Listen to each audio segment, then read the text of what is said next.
na po ang bigay ng pamangkin ng papa na inaanak sa kumpil niya. Yan, para sa amin. Ang wedding niya ay sa June 7. So, ito ang bigay niya sa amin. Ang laki, isang pata. May buntot pang kasama. Mio Marimar, saan ko ito ilalagay? Yan, tapos ito pa. Ayan, kasama. May cake.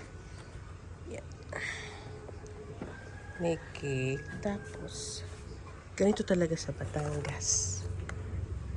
May leche plan. Oh, yan, kakaanahin ko yan, ha?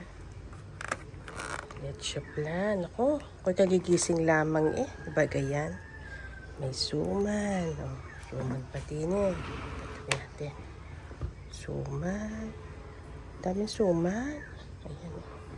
Oh, may nakikita pa kayo dun sa ilalim. Oh.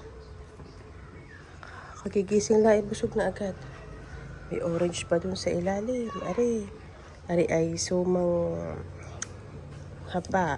Aring isa ay suman sa lihiya. Yung maingay na. May saging. Tapos may kalamay. Ano pa? Anong tawag din sa sumang ari? Ari yung masarap na sinasawsaw lang sa asukal. Ayan. Tapos may kalamay. Hindi ko na mabuhat. Ko puro de. Yan. May saging. Ayan ang saging. Oh, tapos may garne. Sukat. Ano? May pag-aari. Ayan. Wala na isa space. Wating aanuhin. Hahalungkatin lahat. Diba ka? Hahalungkatin natin lahat. Tapos, ayan.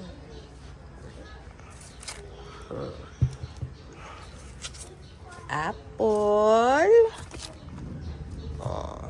Libre ka din kaya rin mong basket. Siguro. Hindi na. Tanong. Magkano isasabog sa kasal?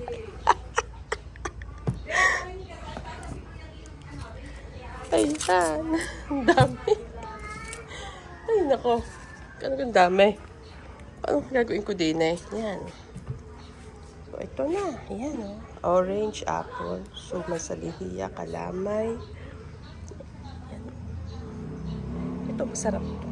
Tapos, ito, kalagay din ay Brandon and Camille. Yan.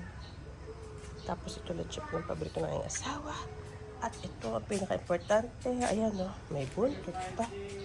Kami maghuhumba mamaya. Ayan. So, eto na.